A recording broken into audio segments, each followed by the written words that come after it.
Hey everybody, welcome back to Suns and Shadows cast. I am joined as always by my co-host Kevin. I am your host Jeff, and we're here back talking about Street Hawk. 1980s. Oh yeah, it's a Knight Rider ripoff, but it's a little bit different. All right, Kev, gotta ask you, did you ever see this as a kid or no? No, like when you said you wanted to do Street Hawk, I was really confused. Like, what's that? And now that we're kind of like already through it, I'm even more baffled that I didn't know that this was a thing.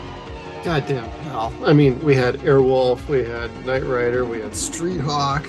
I think that's about where most of those ended, though. Oh, you mean around 85? Or just those type of shows? Well, I mean, these kind of shows. I mean, Knight Rider, of course, had longevity. Airwolf only lasted I think 4 seasons. And then this only lasted 13 episodes. But it had a hell of a creative staff behind it. So if you look at the credits, you got a Lansbury. So if Lansbury sounds familiar, Angela Lansbury for Murder, She Wrote. Well, brother Bruce, I believe his name is, he was a producer and writer on this show. And he's got a hell of a bunch of credits. He's done The Wild Wild West, he's done Knight Rider, he's done Wonder Woman, the Linda Carter. So dude had a stacked resume, and it really shows with the quality of writing and overall how good the show plays for even the 80s. Jesus Christ, we have an internet is down episode for the final episode. You can't get more timeless than that. What was the last one? The internet's down? Yeah, the final episode where they're messing with the phone lines and he couldn't connect to the internet. Because he didn't pay the phone bill? Didn't pay the phone bill. No, the telecommunications were playing with the phone lines, and back then it was all through the phone line. But it was still internet, the military use internet. Yes. I thought I'd understood or interpreted as Norman just forgot to pay the power bill because he was thinking about all this other stuff, important stuff. Dude, that guy's way too OCD to not have paid that bill. Let's be real. Sheldon here. Before there was Sheldon. I really like Norman. Well, this guy would test, machine guns and do whole sorts of crazy engineering shit to that bike. So, and he knew his way around computers. He's a little different than Sheldon because he actually hooked up with more than one girl. That's true. I think I had written down at one point that Jesse was trying to teach Norman game, when in reality, Jesse has no game whatsoever himself. It was the complete reverse. Jesse's going on all these dates and none of them stick, even though he had one past relationship that came back. But you go to Norman and he had, I think, at most 3, and only one you're like, what the fuck happened to that one? But he had a long-term relationship. They reunited, and then you never heard from her again. That's actually kind of an irritating point for me, is you ended that so well, you could have just brought her back in another episode instead of in the next episode. It's like he never met that fucking girl. Yes. And part of me wants to question, would they have brought her back had there been a season 2? And no, I don't think they would have, because every episode is almost like its own entity. There's not a whole lot of continuity to it. No, because the most of the show, episodes 2 through 13, ignore events from the pilot. We never hear about Jesse's partner ever again, nor do we hear about his bad knee ever again. Motherfuckers, consistency people. Kevin, you're frozen. One of us froze. You're frozen. You were frozen. Now I'm freezing. I was frozen today. Bonus points to the first person who catches that reference. What I was going to say, his partner, Sandra, the last note I had on the pilot was Sandra is useless as a character.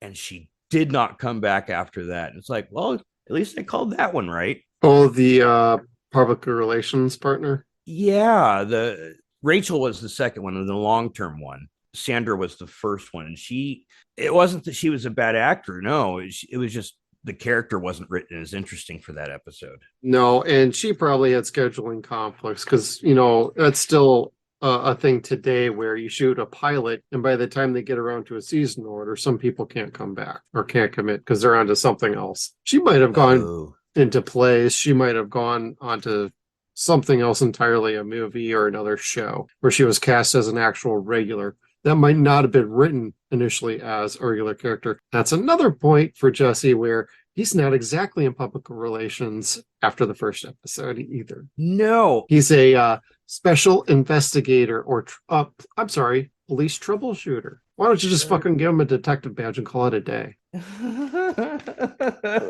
Well, I got some nitpicks, so. Yeah, I don't think it's until episode 5 or 6 that you actually see him doing his job as a PR thing where he's trying to get the actress to do the not the actress, the Madonna type singer to do the Dare PSA.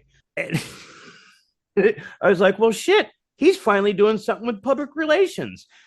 And it was because he knew her. So it was like it was written really well as far as why he was there and what he would be doing. Right. But previously to that, he was doing all sorts of detective work that his job would have no clearance to do whatsoever. Yeah. Which is fine. It just didn't really mesh with the secret identity thing. I was just going to say, for the most part, Street Hawk was more of, we'll get to that eventually in all of the episodes. Like, it's so spread out. It's so unlike superhero shows today where you almost have to be the superhero for at least 70% of the episode for it to actually feel like it's a superhero show. This show, like Street Hawk, you got him for a couple minutes here, a couple minutes there, a couple minutes at the end, maybe. And there was times like you could go a full 30 minutes without actually him being in Street Hawk character mode. And so it was pretty interesting to actually see him do real police work, probably because it was saving money for not having to wreck bikes and do all these sweet jumps and do all these weird things with the motorcycle, which we can get nitpicky on that too in a second. But, for what they did, they constructed this very well. Like, as opposed to say something like Knight Rider, not saying anything bad about Knight Rider, but Knight Rider, Michael Knight is always Michael Knight, and he's always with Kit. You can't separate the two. You separate the two and you lose the dynamic of the show. You have to have other characters you could play off of. And a lot of the regular cast wasn't always there. Here, all we had was Norman and the police department. So you got him with Norman plenty of times. Then you got him with the police department the other half. And he always had something he could be doing with everybody. And it never felt awkward or unbalanced. Well, there's that second episode. Where poor Norman, when they actually started doing the show. Gotcha. No, it's like the poor fucker was like wanting to be Jesse's friend so bad. And it's like he's like this little boy in the corner that can't play with anybody else, but he wants to. Oh my God. He wasn't his only best friend either, because we had Robert Beltran, Chakotay, who is trending today on Twitter for some reason. Chakotay, Star Trek Voyager. At the time of recording, it is May 18th. And yes, Twitter is going crazy for Chakotay for some whatever reason. Tried to figure it out. Can't figure it out. But he's also from Night of the Comet. And so if you remember Robert Beltran, he was in the very first episode. He was Jesse's best buddy on the police force. And he got killed in an accident that Jesse then got subsequently injured in. And then we never hear about that poor sap ever again. No. And then the second episode is like, well, no, this is my real best friend. It's actually real good with him in the past. Yeah, I haven't seen him in years, but he's still my best friend. Driving this sweet Porsche 927. Yeah. That's my buddy. We're going to hook up with some chicks, and it's going to be lit. With my cutoff shorts with mesh cutoff jersey and his mullet, we can't lose. The 80s. Some things never change. It's like Batman and Street Hawk was out for they were going to get the tang that night. Here comes the party. And the cocaine, too. The cocaine, too. Hey, I'm going to rename this from room. Cocaine Bear to Cocaine Hawk. Cocaine Hawk. I would love to see a fucking, like, just this gnarly ass hawk or falcon on cocaine, plucking out eyeballs left and right. Just to give George Clooney a little extra bump on that, we'll call it Attack of the Cocaine Hawk because of his role in Attack of the Killer Tomatoes. I like Clooney. I do. I don't blame I don't him hate him. for the Batman debacle and shit like that. I think That ain't his fault. No, that was fucking Schumacher and Warner Brothers all the way. And I don't think he should take any responsibility for that whatsoever. No. But in this, he was definitely that cheesy guy that you saw in Return of the Killer Tomatoes or Attack, whichever it was. And the Golden Girls, like this was his prime time of stuff. He was having fun, it looked like. Like Yes. he knew it's like you could tell, hey, I could be a little free with this role. Sweet.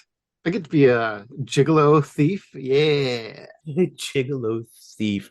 He was a mercenary and in it for the kicks. This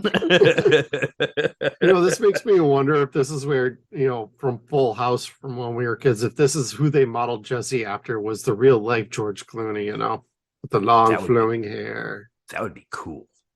Yeah. But that's not how they did John Stamos. No. John Stamos eventually just did himself, which is fine, but still. Hey, if you can pull that off, hey, power to you. That's very flexible, my man.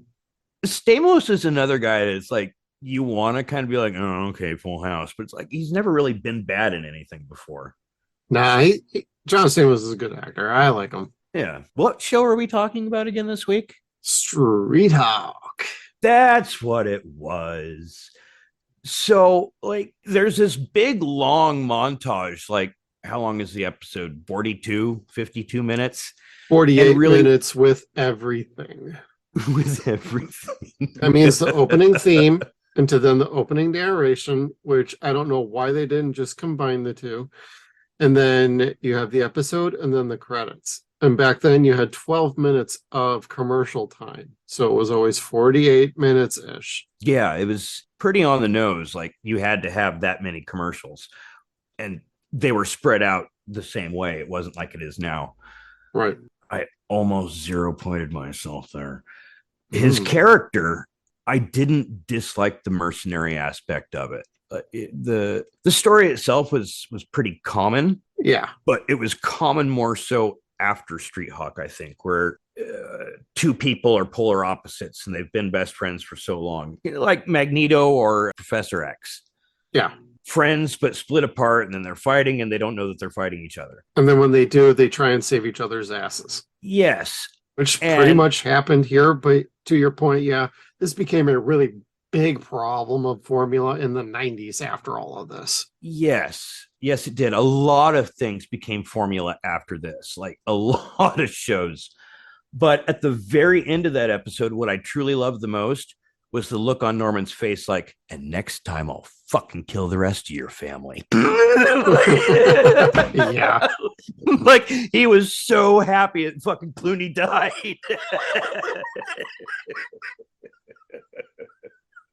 Yeah, and Jesse was just like, oh, he dead. All right, moving on. Like, he was sad, and Norman's there to comfort him, like, I know what I did, and it worked. Yeah. $1 million. So yes, that bromance was a fun episode. Just one episode, thankfully. Yes, and it was the pilot episode that I think they started it with. They had a running trend of having like good music in the show. Tangerine Dream, my man. But then they would always have somebody else singing the famous song. For the most part, I think the Eagles they kept, but like the rest of the music was covers. And it wasn't bad music at all. Like they were all good songs, but like most of them didn't fit the scene that they were in. Like they'd be running down the beach and you could hear like Everybody Hurts by REM. Something to that effect where it was kind of opposite. Yeah, it makes you wonder if there was some music substitution going on, because this might have been pulled off the Scream Factory DVDs. I'm not sure. I don't I honestly don't remember the show well enough to know, like, yeah, this had original music back in the 80s and they couldn't get the rights to it. So this is the knockoff shit they had to put in there. I don't know. I didn't do enough research on that, but I know they've done it with other shows, even Knight Rider, the new German Blu-ray set that I did an unboxing for on our YouTube videos. Like, that's original music that's been restored for the first time in almost 30 years. That's very groovy. It brings back context to things, and it's like, one version of like home video, it's like completely silent, and in another it's a bit of the original music but it's chopped off, and then it's some knockoff version, then it's silent again. So all these physical media releases, I would believe that with Street Hawk there might have been some musical substitutions, but I don't know for sure because I only remembered like 2 or 3 episodes of this show from when I was a kid, and one of them is one of the worst episodes of this show. Oh, really? Yep. I only find one episode out of this whole show to be complete crap. Dish. A horse episode. Oh, is it the I sat here rewatching that and I'm like, this episode is fucking horrible. It was bad, bro. Not every fucking series could have a fucking horse episode like Hannibal. So that's a different horse episode, bro. But like very different, and just that whole how that whole thing was constructed, and the insurance investigator, and I'm just like, oh my god, you're giving me a headache with too much early 80s cheese and nonsensical plots. I know, Street Hawk, it's nonsensical. The owner of the horse. Oh, I love that horse more than anything. I know it like the back of my hand. What's that?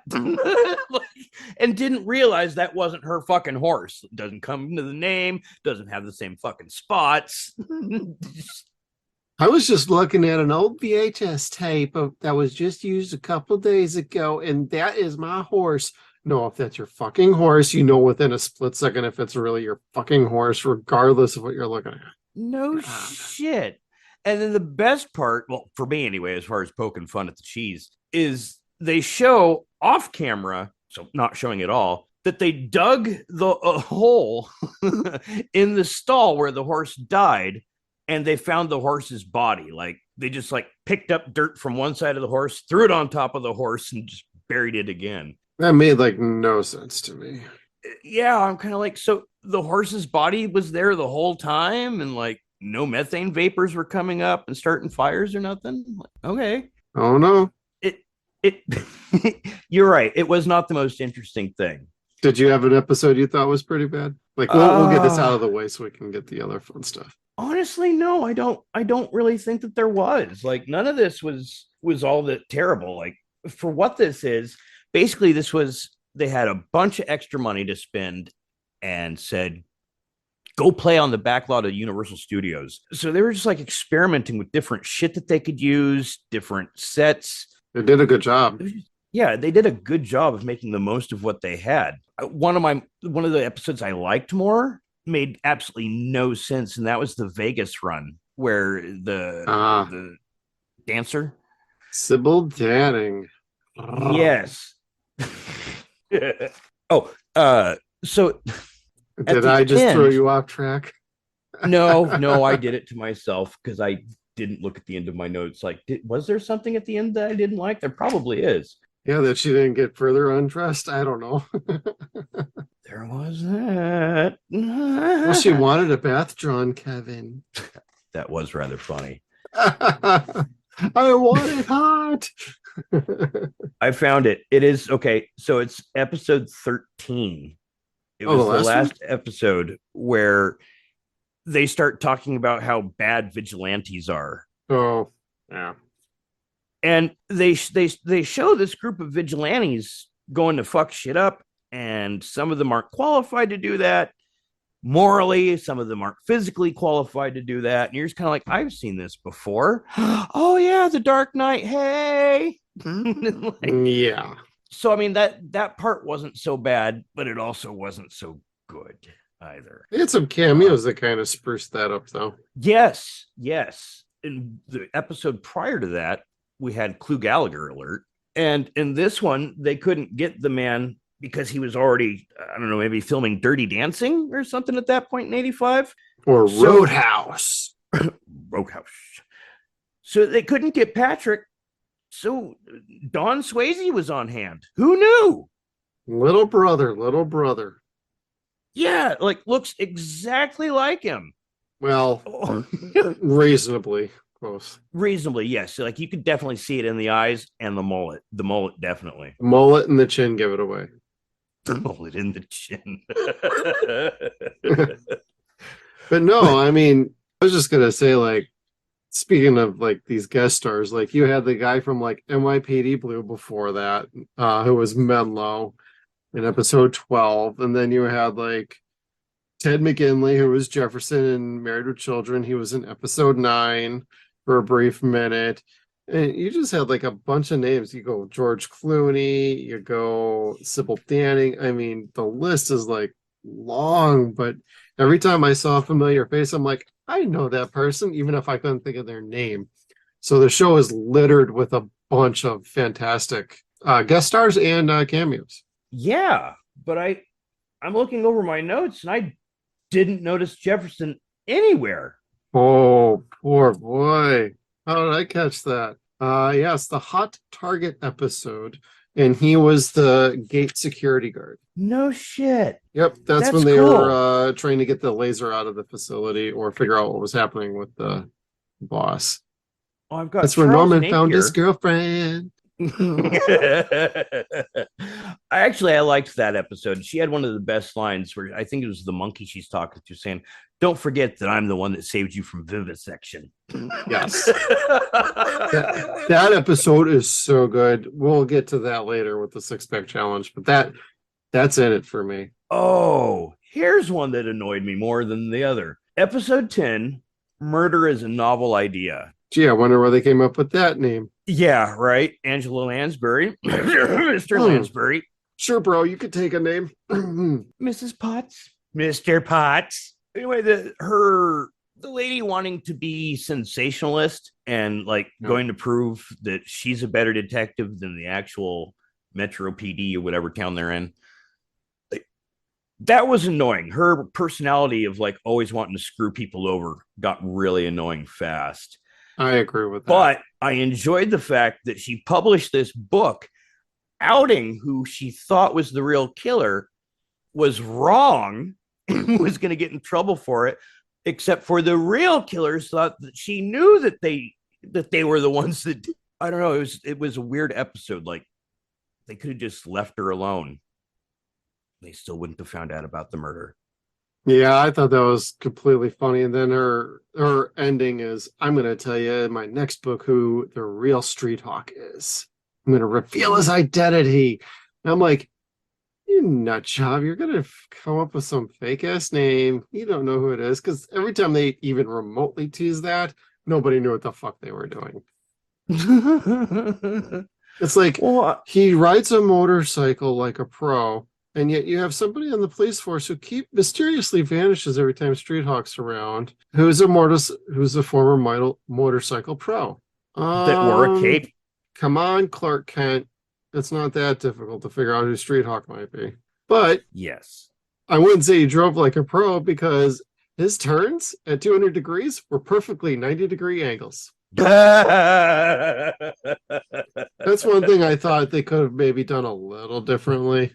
As far as like that effect, I mean, you're talking years of like hindsight here, but I'm just thinking in general, if you watch a motorcycle race, like on a road course, these motorcycles go around these corners really fucking fast. And these guys know how to drive them. How he was taking those turns, clearly he was on a dolly or a truck, and they just sped the film up to make it look like speed. And unfortunately, that means every time he took a turn or a corner at excessive speeds, like 220 miles an hour, he was going at 90-degree angles through the turn. If you are really going fast through a quarter, you are basically lying just above this. You're creating a triangle. I know we're audio here, but the one wheel of the tires on the pavement, and you're nearly touching to the ground. You're that close to the ground, forming a triangle over the pavement as you take a turn. that's they could have had somebody from a road course do some stock footage for him in the outfit, in that bike, do a couple turns, and do a couple turns at night, do it at various times of the day. So you could sporadically throw that in there. But that might have been a bit too much for them at that time. Oh, maybe, but it's like they utilized what they had, like Ed Wood would have. Yeah, I don't have a problem with it. I'm just saying, like, years of like hindsight here is like, you're going to reboot this show. You really could do something with a lot of this. Yes, but one of the things that would need to be smarter is the consistency of the capabilities of Street Hawk. Yeah, because that changed from episode to episode. Like, I think that laser suddenly could shoot like 90 degrees up in the air instead of going straight like it did for a while. Yeah, it was like watching Darkseid's Omega beams or something. Yeah, which the first episode where what was it, the helicopter? Yes. No, I'm sorry, the glider plane. Glider plane. I thought that was a death ray, but apparently it was just little mini missiles. The second one was a death ray, and I was kind of like, yes, I was so here for that the first time. Oh, the author that was trying to do the investigative work played Doogie Howser's mom. Totally forgot about that too. Oh, really? Mm-hmm. I forgot about that. And the lady that married Kirk Cameron in Growing Pains is in one of these episodes. I don't know which one it was, but she was another cameo in here. Yeah, we're not kidding. There's cameos galore throughout this show. There really is. I mean, we joke around with the Misties and stuff like that, saying we've got Clue Gallagher alert, but he's one of those people where it's like you're never unhappy to see him. He's always good in whatever he's in. Right. And they had a lot of people like that. Not so much Don Swayze, but they did. Jefferson. They had Jefferson. They had Earl Bow, who was the doctor from Terminator. Yes. Yeah. Dr. Tobin was there. And God, the leader of the Vigilantes in episode 10. Oh, wait, not 10, 13. He was, I don't think I got his name. He was in Total Recall. He was the one that that's told right, Arnold not to go to Recall. So I saw him and I was kind of like, yeah, wait, he's the leader of the Vigilantes? I know, okay. Right? I've seen that guy in so many things, and I did not write his name down either, but I thought he was fun to watch because when he was trying to beat up poor Jesse, he kept winding himself and throwing himself over bars and desks. Got anything else for me? Wait, let me catch my breath first. It's like a wind. I'm not done kicking my ass yet, but you're gonna have to see what you look like afterwards. Too true. But one of the things, though, God, what episode was it? Jesse has to go through the woods in his hyperspeed or whatever the fuck it is. Yep. And you're just kind of like, okay, so he's not controlling it at all. He just has to hold on to the handlebars. Norman's controlling it via satellite or remote control. And they're going to go 200 miles an hour at least through the forest. Yeah.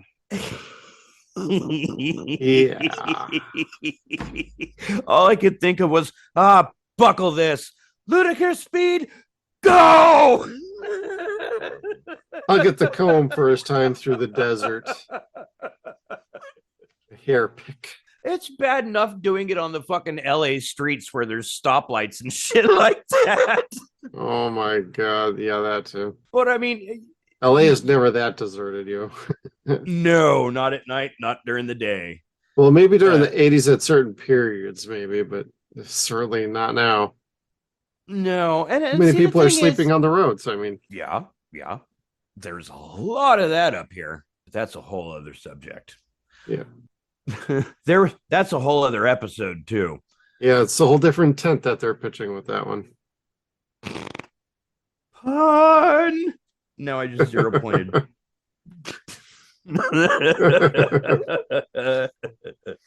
Oh, what I was gonna say is no matter how much they change this shit, like Jesse could do 13-foot jumps over all these cars speeding towards him, but towards the end where there's a little gas fire, like literally a little bit of gasoline on fire, he can't go over it. I don't go through know. it. Can I go through it? Oh my God, I might die. Dude, if you drive fast enough through it, you're fine. Right? It's like you were never in any danger. You were fucking dope as shit any other time. But there'd be always like some kind of kryptonite in each episode for the bike. That's true, yeah. But it was still fun. Like at no point were you eye rolling, or at least I didn't feel myself eye rolling anything that was kind of like, oh God, not this. No, I didn't eye roll either. It was fun. No matter what they did, no matter how cheesy the stunt was, it was the kind of stuff that we grew up with and thought was cool. Like squibs, gas explosions, bicycle jumps, fucking vans flipping through the air. It was fun shit. Really This show fun had shit. it in spades too, and the stunt work was awesome. Yes, the motorcycle work in this was way better than that fucking headless motorcyclist in Kolchak. Like No way shit. better. Oh my God. I just kept watching.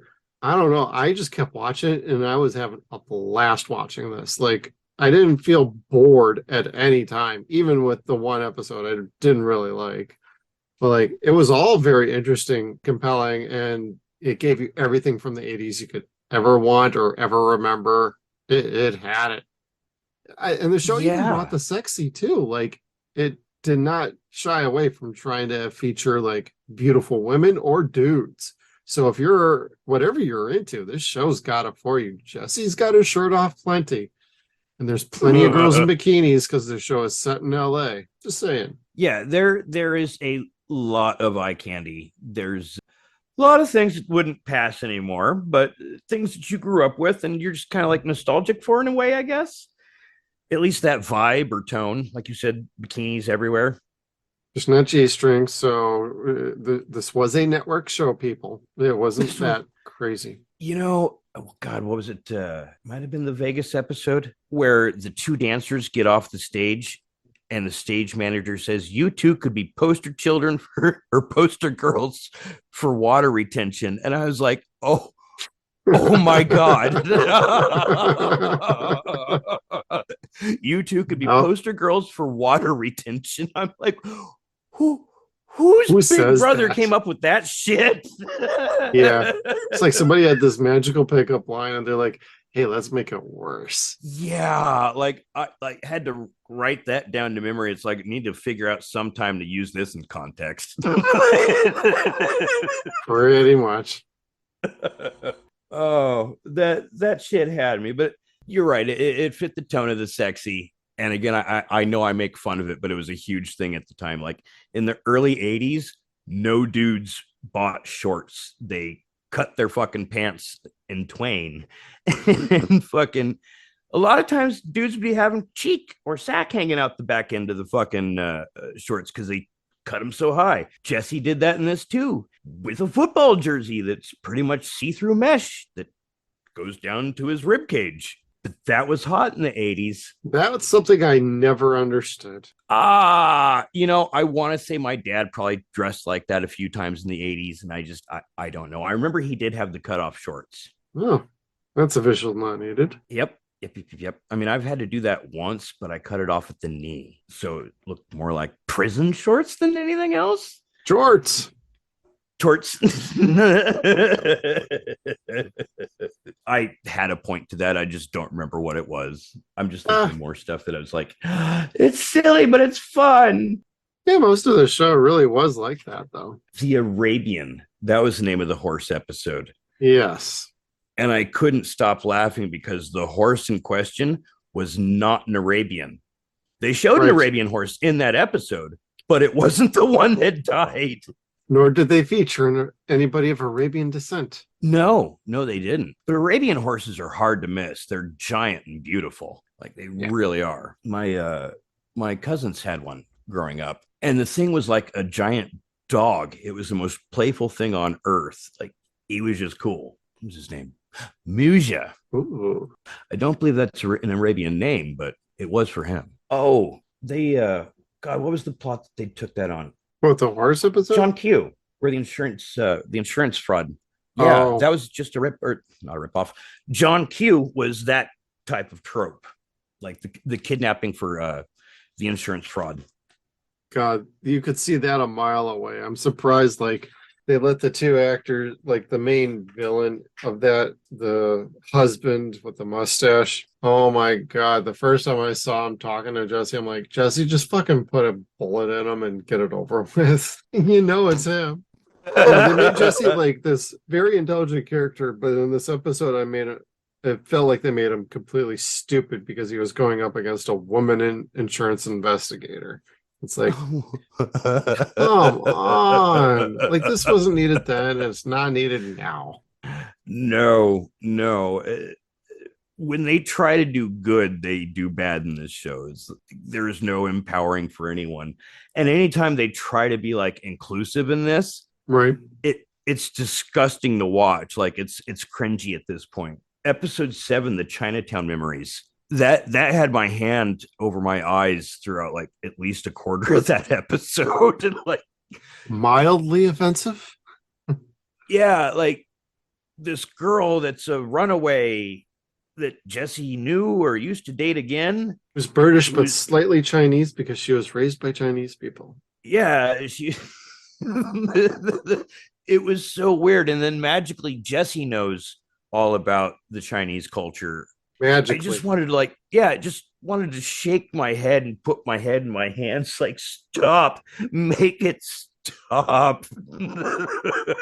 Even I can't handle that much blatant racism. It stops being funny. That episode was a little rough. Oh, rough between that, the Yakuza story. Watching her try to read his palm, and you're just kind of like, please. The love triangle. Yes, that was confusing. Jesse, she's already hooked up with another dude, and you're already banging her, and she's already debating about leaving him, but not really leaving him. That she's going to stay with him. Imagine that conversation when they're leaving. So, was that your ex-boyfriend who just helped us? Yeah, and I also slept with him the other night, but don't worry about it. It was just a one-time thing. Yeah, that was the episode that kind of really made it seem like he wasn't a hero. That like cheating, philandering is not something heroic per se. Right. But she was also swooning him too. So it's like, for a while it made you wonder, is she just playing him just to get all these documents and to get away with her boyfriend? I mean, then that's not what happened, but that might have been a little more interesting to where he got played. No, they were playing each other pretty much. True. It was just very confusing. Like, why do I want to root for you guys again? Why is this guy trying to fucking do anything for you? I mean, I literally wrote down hooking up with the ex. Wow, Jesse. They didn't know that was a bad idea in the 80s. That didn't get figured out until the 90s. No, you can hook up with the ex that ditched you. Yep, sure. Like she came crawling back to you. This week, Jesse gives HPV to someone else. The episode where that one gal. Oh God, what was that? That was the episode. I think it was episode 12 when they were going after Menlo, and the main ringleader of the terrorists, quote unquote terrorists, was the female who was trying to get back at the Menlo, the FBI agent. And she was trying to hit on Jesse, and he just seemed to be not having it, like, at all. Yeah, I mean, that was the person that I would be like, okay. Like, I don't mind that she's a fucking radical terrorist or anything like that. She's got inspiration and oomph behind her. Spunk. She's got spunk. And a penchant for punishment, so she works for you. Sticks and stones may break your bones, but whips and chains excite. Exactly. Just don't cross her. Well, keep the wax candles hidden. One positive thing that I really did like about this series, and it didn't happen until episode 5, but once they reached episode 5, the narration was done by Ernie Anderson. And you don't hear his voice anymore in anything, obviously. He died in the 90s, but you stop to think, God, that was a vibe for that time. And this was a part of that. Like it was part of his legacy, symbiotic in a way. I had it right before I started talking about it. This was elevated because it was narrated by Ernie Anderson. That's what I was trying to say. This is Jesse Mock. in a world where stuff happens, things go wrong. Their motorcycles do not Go gain for- artificial intelligence like Chat GTP. GTP.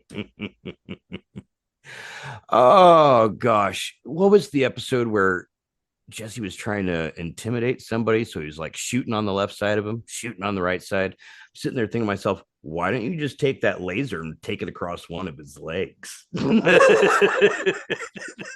the little forethought back then. You had to be careful with your graphic natures on TV. I actually remember as a kid, like a lot of the police procedurals that were on then, they couldn't show a whole lot of gore. So like during the 80s when we were growing up, like that was the big no-no. They didn't mind the skin or the sexy too much, but the gore was where they drew the line. And nowadays it's like the complete opposite. Yeah, the Like- 90s saved us from that. Like you could show, Jimmy Smith's bare ass, or you could show a head being exploded on The Walking Dead, but you can't show like a set of boobs on anything other than like HBO Exactly. Like, or another dude's naked ass. I mean, Ash versus Evil Dead would have been one of those shows, or like you said, Walking Dead, where you would have to expect to see nudity there, but they'll show everything else. Fucking, I'm sorry, there was a fucking cock ring on fucking Ash's nose at one point. I don't remember that. Oh God, I think that was the morgue episode in season 2 where I think I might be in need of a rewatch. yeah, because that's like the funniest thing ever to be on TV is watching Ash try to get the Necronomicon out of a cadaver. I remember that. I just don't remember that. When it was sucking him up the butt, the dick was going down his nose and there was a cock ring on it. Oh my God, I'm up to that. I saw that and I just couldn't stop laughing because his eyes were just staring down at the cock ring. Oh, But this show didn't have anything like that. no, not that gnarly. Just plastic No. surgery for a few. Yes, and that was the plot of Once Upon a Time in Mexico. Yep. Which wasn't remotely offensive of fucking Willem Dafoe being a Mexican cartel guy. Oh, And then they got some homeless guy to get reconstructive surgery to look just like him so he could see, they stole that from Street Hawk too. see, Street Hawk, the first Now- generation. What was it that you were saying before about the things about the bike that you had issues with? Oh, mostly it was about how they shot it. Like it could have been, the 90-degree angles upright. A lot of the jumps were stock footage that they used. Like they used like the same shot multiple times. These days it wouldn't be a problem. Back then you had to, at least they had the forethought to shoot more than one jump out of the sign from the lair. And so whenever he landed, you would see like the night shot was all the same shot, but they would show it from different angles. They have one shot during the day where when he would land and go down the street, there was a white van parked next to like another brown station wagon. And in some shots, that thing wasn't there. So they shot at least 3 of those. But in one of them, when he lands, he always lands on a ramp to help the bike go smoothly down. And if you're not looking for it, you won't catch it. But in one of those shots, when he comes out of the sign tunnel and he lands, there's sometimes a little ramp that the tires come down so the guy can land and drive smoothly down the street. But they Rather than bottom out. imagine like Dukes of Hazzard, they went through like 60, 70 cars. This is a motorcycle. Imagine how many bikes they went through. They probably went through a lot. No shit. Did you recognize their lair? No, but it did look like the Batcave. It's from it was used in another show. That was the outside of the Trickster's lair in the original Flash series. Oh, you mean the one that we're going to be covering later this year? Yes. Nice. I saw that and then like my eyes just immediately lit up like, oh, Prank's in there. I know it. I will need to make sure I get that set out so I can check that out. I don't remember that. Yeah, I saw that. And I was kind of like, that looks so oh my God. Like it took a second. And then I just got that super happiness and I wanted to go watch The Flash. But I was stuck watching this. Stuck watching this. It's like pointed a gun at your head or a laser pointer from a motorcycle.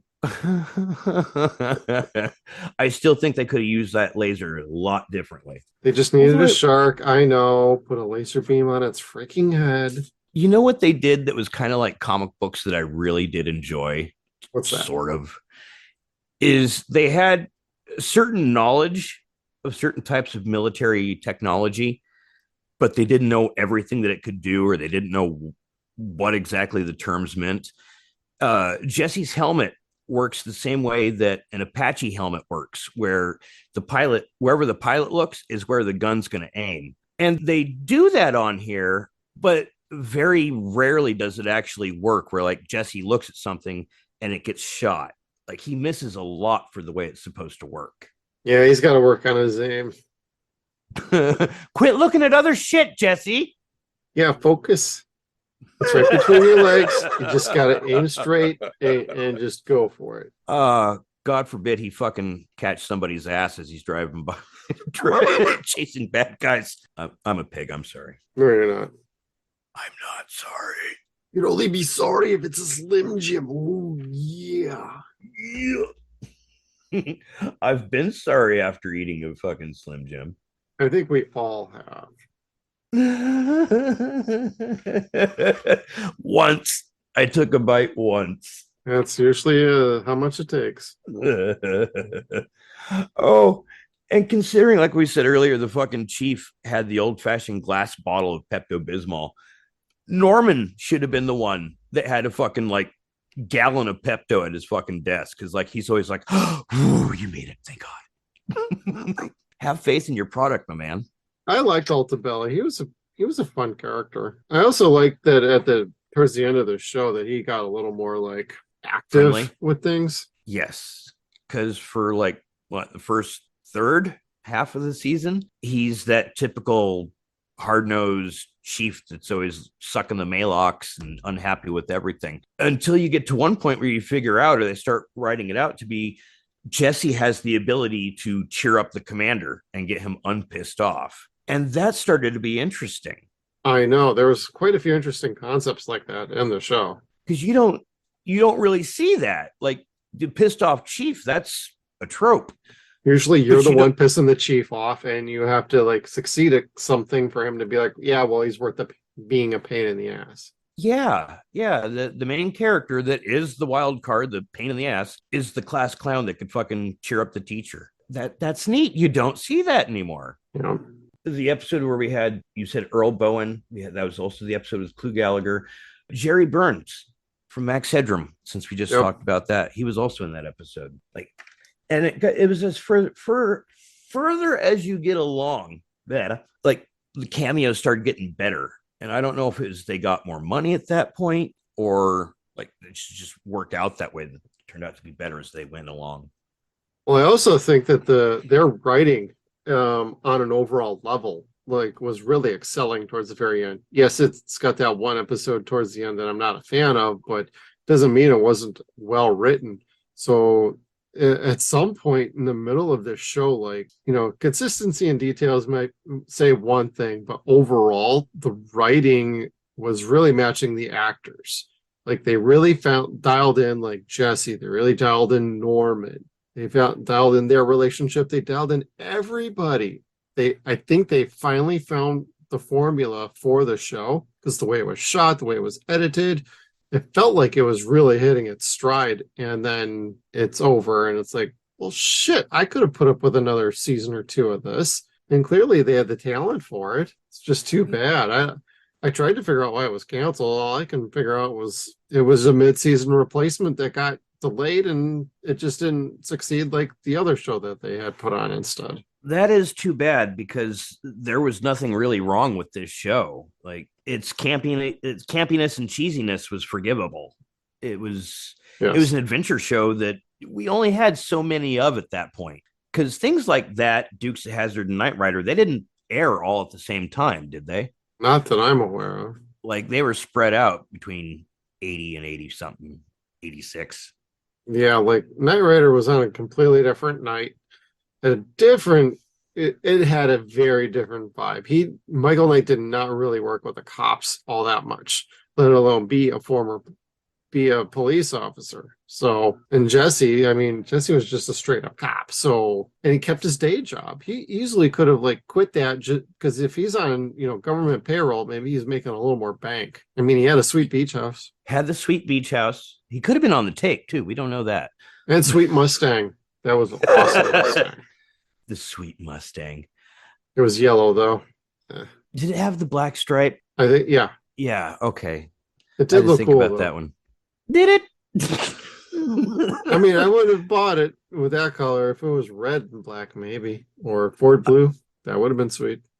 I had an 86 Mustang, and God help me, I loved the shit out of that car. It was so fun. Goddamn classic Mustangs, It wasn't fast. It didn't look good, but it turned on a dime and it stopped hard. It was a good car for 3 months. Jesse loved his. Yeah, he loved his. They showed it a lot, or at least enough, but they didn't make him too edgy with it, like polishing it all the time, like you see a lot. Right. Yeah. Well, he's also in California. I probably just need a quick rainstorm and it looks brand new. Although smog might have made it dirty again in 5 seconds. So yeah, I want to say the smog wasn't that bad in 85, but it totally was. It's always been bad. Yeah, I don't miss the times where I used to see it, be able to taste it, and you see it in some movies where they're looking out over the city during the day, like, what a beautiful view. What the fuck can you see besides smog? Like, it's not a beautiful view. Even on its best days, it's still in the air and it's still hanging around and ain't going away. Yeah, right. I mean, maybe 150 years ago it might have looked clean, but it sure doesn't now. Not now. Oh man, that's gonna be a whole other soapbox. We need to get away from that one. Well, you have any other thoughts before we hit the 6-pack? Yeah, we've gone through all the 80s fucking typical things that you needed to tackle. We've gotten Satanism tonight. We've gotten homelessness. We've gotten no, we didn't get to the whales, did we? We did not save the whales. Star Trek 4. There's our whale reference. Well, there was a Star Trek reference in the first episode, so there we have tied it in. Straight Hawk reference Star Trek. That was the last I had. I'm ready for my 6-pack challenge because I didn't think I was going to get it this week. 13 episodes. You got to pick 6, either your 6th favorite or 6 that you think can tell the story of Street Hawk.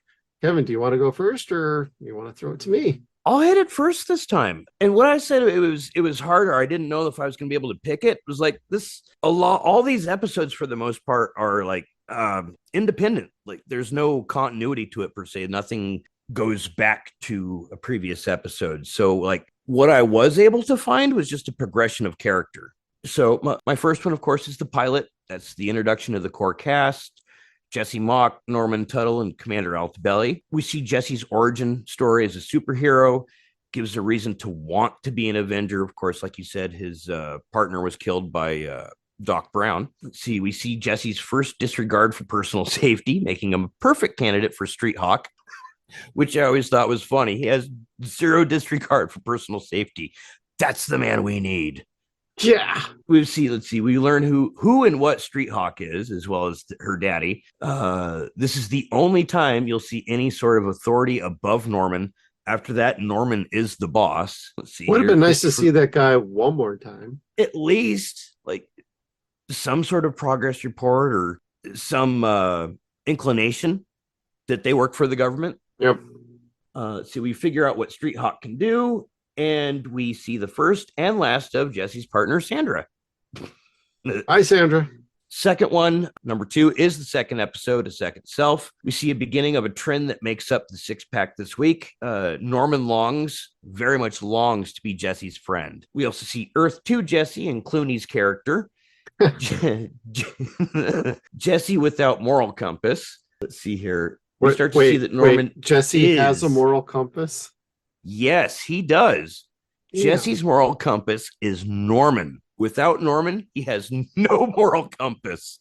You start to feel a little bit of awkward uncomfortableness between any friend of Jesse's and Norman. Like after fucking Clooney died, you kind of worried for anyone else that might want to be Jesse's friend. They could disappear too. They could just be Jesse's girl. Jesse's girl. Where can I find a woman like that? Speaking of which, we're introduced to Jesse's full-time partner, Rachel, who replaces Sandra and is much better. We see Norman's satisfaction in Batman's death and is very jealous and concerned over Jesse. Dun, dun, dun, dun.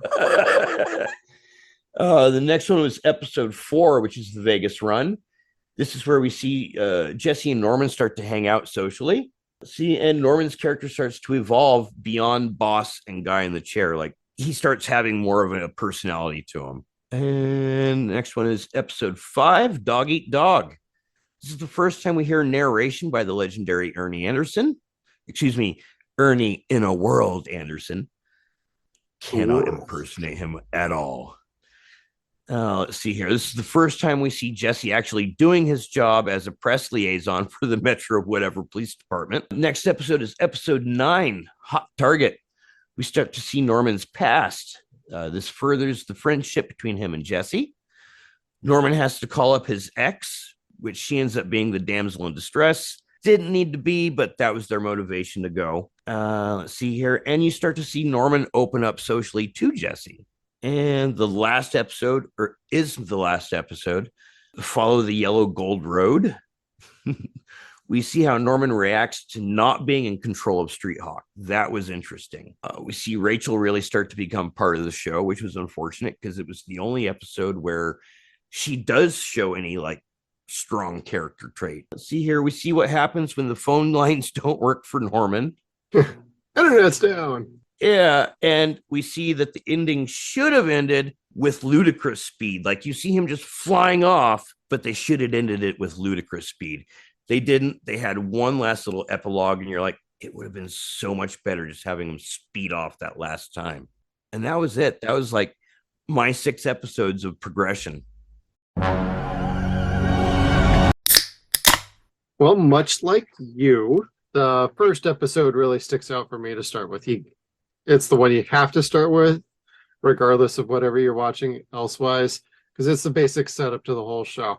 Every character, except for the couple that don't carry through into the series, this is a great place to start, and it definitely features the machine, the man, the machine, Street Hawk.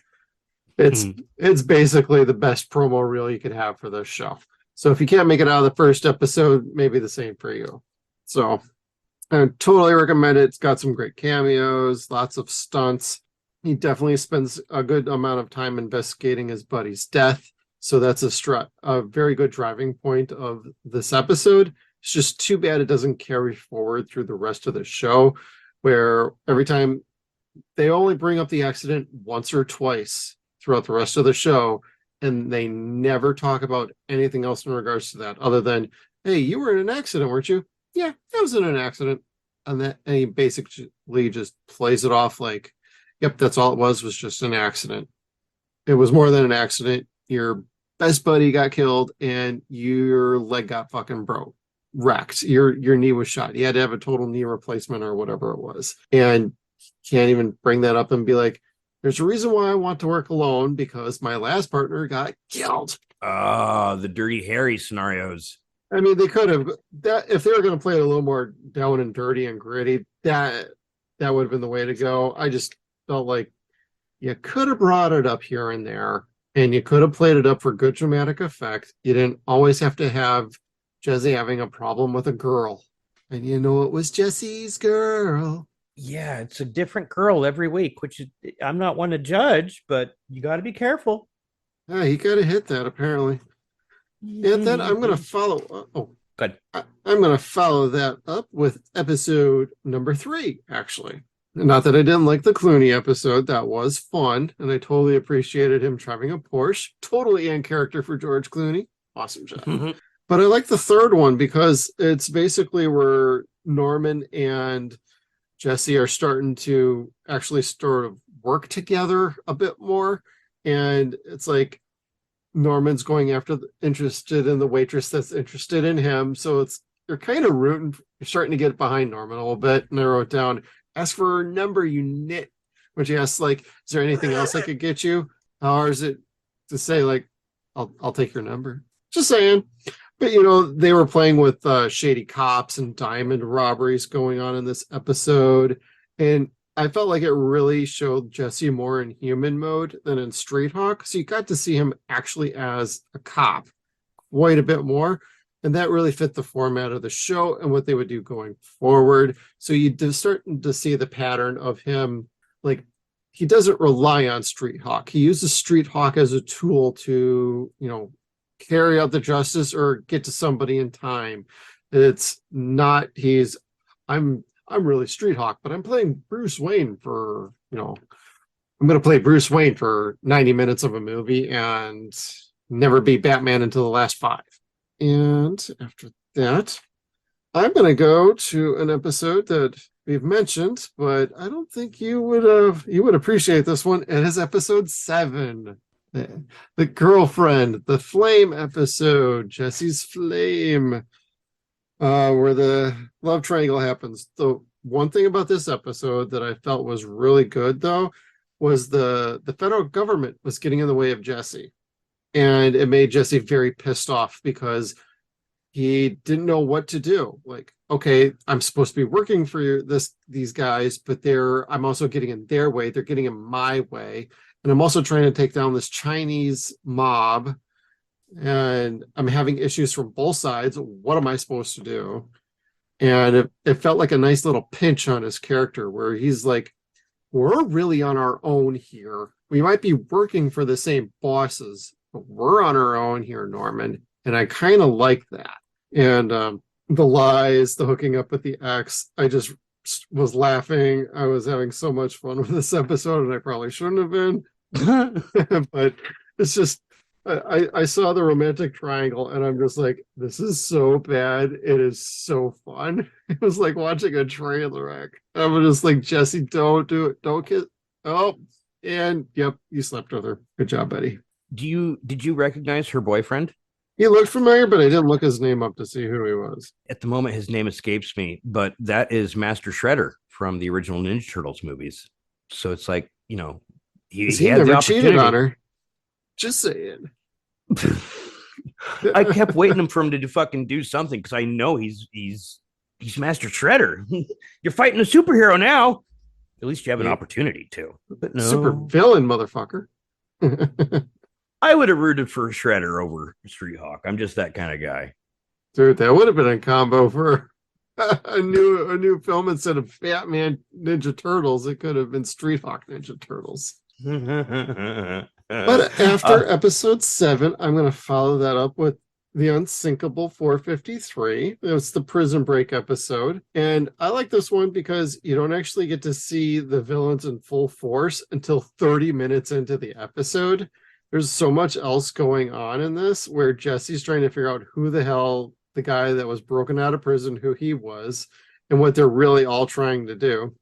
It's this big Colombian sort of episode where, the lady's really in charge and there's like double and triple crossing going on. So like so much happens in the last like 17 minutes of this episode that made you wonder why they didn't just spread it out more. But it was a lot of fun because I just really enjoyed the fact that everybody was working in the episode. And what I mean that by is all the actors and all the cast, they were all in this episode and they actually all had something important to do that played a part in the show, and it developed their characters more all as an all-encompassing episode. Oh, I was going to say what you were saying with the lady being the person in charge. She reminded me a little bit of Silver Sable. Yeah. I basically like a mercenary wanting to take back her country, bring freedom back to it.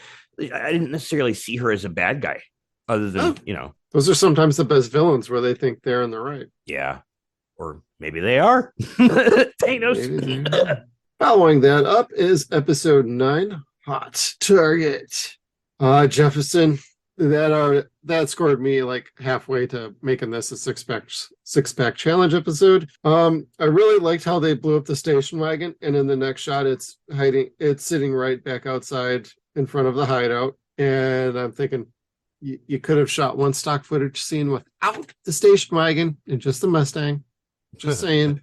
little consistency thing, but I really like that Norman had an old flame and they got into a little of the corporate espionage going on, and all the shenanigans along with that, and computer voices, and I digitized a voice so I could play it that would tell you that your boss is still alive, but he's really not. We killed his ass. And it was just really nice for Norman to be the centerpiece of an episode. And I really liked his relationship with the scientist, his former girlfriend, and how they ended the episode. It really felt like, hey, he's got a girlfriend now. Which in the next episode, they basically say, yeah, that fucking didn't happen. So that was a little disappointing, but that's also Murderer's Novel Ideas, where Jesse was hooking up with girl number 9, I believe, who happened to be a former co-worker who it's implied that he had shenanigans with her as well. So dude gets around. So from episode 9, we are then going to go strolling on over to episode 12 for my final of the 6-pack challenge. That could have been a great episode to end with because it gave Altabelli a great role where he got to really do something more than just sitting at a desk and complaining about anything or standing at a press conference. He actually got to be involved in the discussions on how to deal with the terrorists and babysitting Menlo. It was really good to see him more in action. And then they caught the bitch at the end. So it was a nice little buddy cop thing with Street Hawk, who then took off and let them take all the glory. So that was a lot of fun for me. And that's what I got for my 6-pack challenge. And I think those are 6 great episodes to go with. It's very debatable about episode 7, but I thought it was fun. 7 had its moments. 7 had its not so many moments. Like that's watching the older woman talk about the British white girl that is like a daughter to her. It's like, it's not implausible, just very unlikely in this scenario. They should have said something like, oh, she was in Hong Kong. They said she was in China, and the parents kept flying back to England to do their photography job, which why wouldn't you take your kid with you? That made no sense to me. Not everyone could be Oren Ishii. Guess not. Much better character. What was she? British, American, and Chinese? Something like that. Anyway. But no, I want to joke and I want to poke fun, but really I don't think there was an episode that I didn't enjoy. There was no point where I'm kind of like, can we fast forward through this? I only had one of those. It was the worst episode, but I wouldn't say I hate it. I just felt it was unnecessary at that point. They should have, if you would have asked me, I would have aired that episode towards the beginning of the season rather than because it felt like a filler episode when, it's very episodic. Nothing really ties into one episode or another, but I don't know. I felt like that might have been best served to be episode 4 almost. Yeah, I could see that. Saving the bigger bangs for the end. Exactly. Sweeps, baby. Sweeps. Oh shit. And the funny thing is a year or two after this got canceled, they came out with the Road Warrior and thought that was going to be a much better show. Yeah, no. That was one of the more terrible things that I'd seen from the 80s. That and the Barbarian Brothers.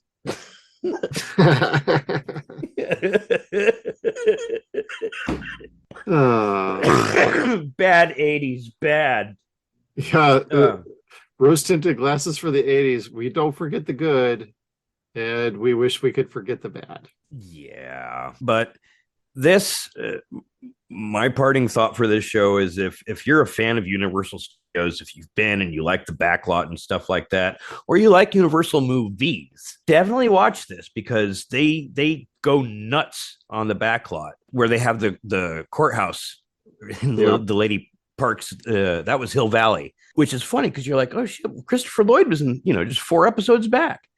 He was in the first episode.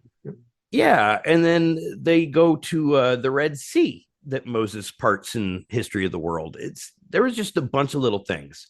So if you like that, you like stunt shows at places like Universal, you're going to like this show.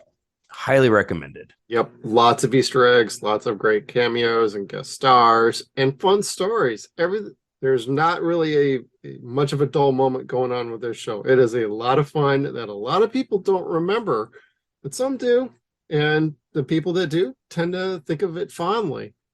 Actually, I believe a lot of people would wish that there was like crossover appeal with other shows of a similar nature. But, with this show, I wouldn't have hooked it up with Airwolf. I might have gone Knight Rider if you're going to do a crossover of any sort. That would have been cool. That could have been very interesting. Yeah, a bike can go places and do things that cars can't. And this bike was very close to being Ghost Rider's bike, for lack of a better term. Like, it just could do anything except for going up the building. That was so rad in that movie. And that was one of the great things about the 80s. It's like, if you had some device on TV, it could do anything, like shoot lasers and bullets and flames and gas and smoke. And it could fly. Oil slicks. Like, this show is like a motorcycle version of Spy Hunter, and it was fun. Turbo version. Well, we never did see it hit actually 300 miles an hour. Oh, that would have been so cool, just to like watch him disintegrate like the Flash going. Well, the so overall fast. general visual effect of watching the helmet with everything zooming by super quick, that was really cool. Because that was a good cheap way to make it look like you were going fast without actually showing anything that made it look like it was just sped up film. Yeah, just fast forward that GoPro vision, and the way that they utilized that was really cool, because you didn't really see that much in shows at that point yet. Yep. And keen-eyed people, there is an episode where you can see the cameraman in the visor of Street Hawk. It's early on, and I'm not going to tell you which episode. You can watch it. You'll see.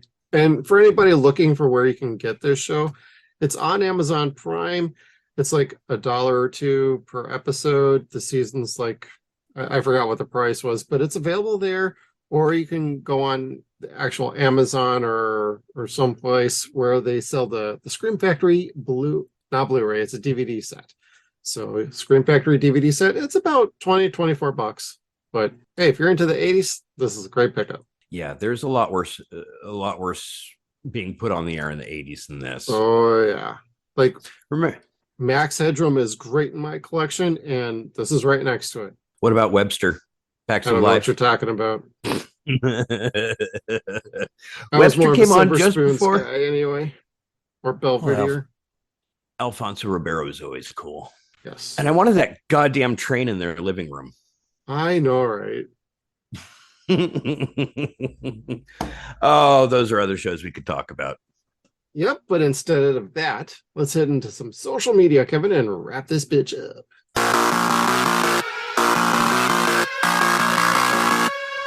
All right. So, like you said, a lot of people that do remember this remember it fondly. And we had a bunch of people that did that. Sweet. Over on the Twitter, we got Charles Goodwin, who said, I don't remember it myself, but a Scottish Twitch streamer I watched talked about it a bunch. And that's as random as you could possibly fucking get. Thank you, Sir Charles. Yeah, like how random and cool is that? That like you watch a Twitch streamer from Scotland just playing a game. Digs on this obscure American show that a lot of Americans don't even know fucking exist. Hey, fucking A, man. Next we've got Nerdy Pete, who said, I think I loved it because it felt more realistic than Knight Rider. No snarky AI chatter no snarky AI chatter all the time. I don't think the motorcycle ever rode on water like Kit did. Oh, I forgot about that. I didn't remember that myself. It said it also featured one of the earliest uses of the guy in the chair trope. Now, you mentioned Mantis during when we were talking about that today. What? I don't think I ever watched Mantis. Oh, that was a rich guy, like say a Batman, African American, who was like confined to a wheelchair, and he created basically a mobile suit that he would wear. It was kind of cybernetic and whatnot, and it could get him out of that chair, and he could run around and do superheroes type stuff. And so it was that show. It was on Fox. back in the mid to late 90s. Mid Was 90s, it, mid 90s. was it an acronym, Mantis? Yes, M period. And like the whole thing was spelled out, but like the show was just called Mantis. But in the show, that was the name of the suit, but it was like mobile, blah, blah, blah, blah, blah, blah, blah. Well, that's cool. Hey, at least I have some mild recollection of it. He's a brilliant scientist with a dream. I want to walk again. But what he becomes will defy imagination. What are you, man? From the writer of Batman and the director of Darkman Put all your money and jewels in the bag. You won't win. comes a new breed of superhero. Who are you?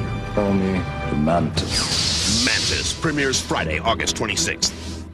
Yeah, I really liked that show a lot back when it was on. I think it only ran maybe 2 seasons, but I might be wrong. I'd have to look it up. All right. Next, we've got Dottie Dino Rar, who said Street Hawk was the man. A favorite Dottie never missed when possible. Really inspired my imagination of more stories in a shared world with Knight Rider. Always figured they would team up someday. What a show that would have been.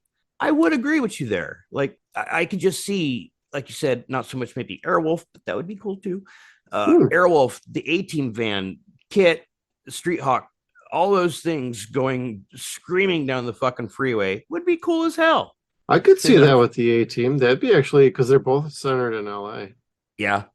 Then you have imagine the combined opening narration. 1972. He wasn't even born yet. They formed one giant mega truck.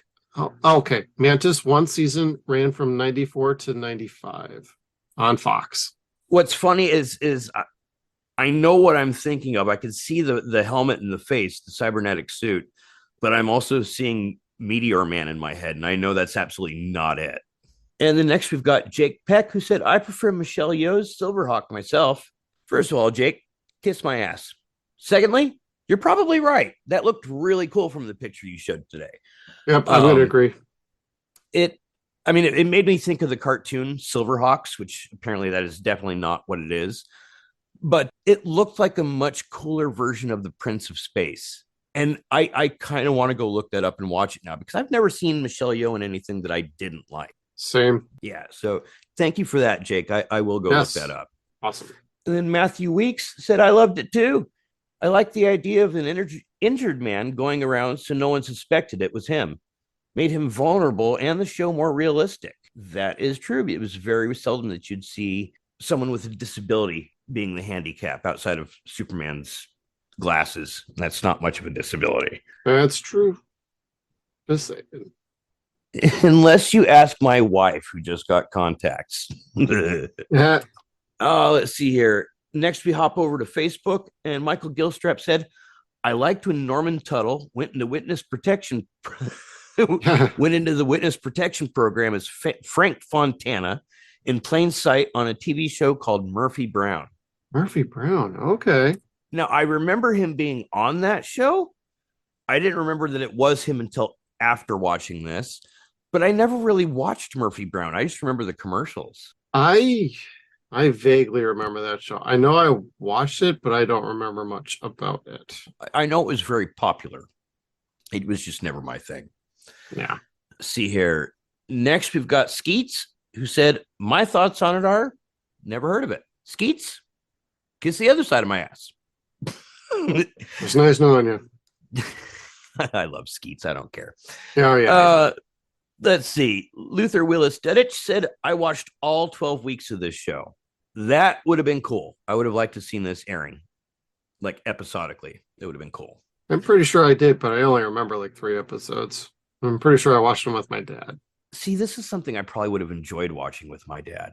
It's too bad. Yep. Dakota Alexander said, oh, man, I remember watching this show. Step ahead of me. I completely missed it, like I said, which is a big regret. And lastly, in regards to our Clue Gallagher alert, we had Rick Russell who said, but is your fridge safe from James Conrad? Yes, of course. Ooh. The Steve Allen-o-meter had that pegged first. Nice. And that is our social for the week. All right. Well, thank you everybody for tuning in. Just want to thank Chad Peterman, Skeeter Slater for being our Patreon supporters. And if anybody else wants to join us, come on over to patreon.com/SunsAndShadowsCast. And hey, we're going to see you next time. We got a fun little episode coming up in the month of June. So much fun. We're splitting it in two. That's right. Gary up for Gary Cole, y'all. It's going to be American Gothic by Sean Cassidy. So it'll be like what we got in store for you. And we'll see you next time. Make sure you check us out on all of our social media platforms. We got Facebook, Twitter. We are at Suns and Shadows. We're also on Instagram at Suns and Shadows Cast. We are at SunsAndShadows.com. Thank you again, everybody, and we'll see you down the road. Kevin, you're frozen. One of us froze. You're frozen. You were frozen. Now I'm freezing. What?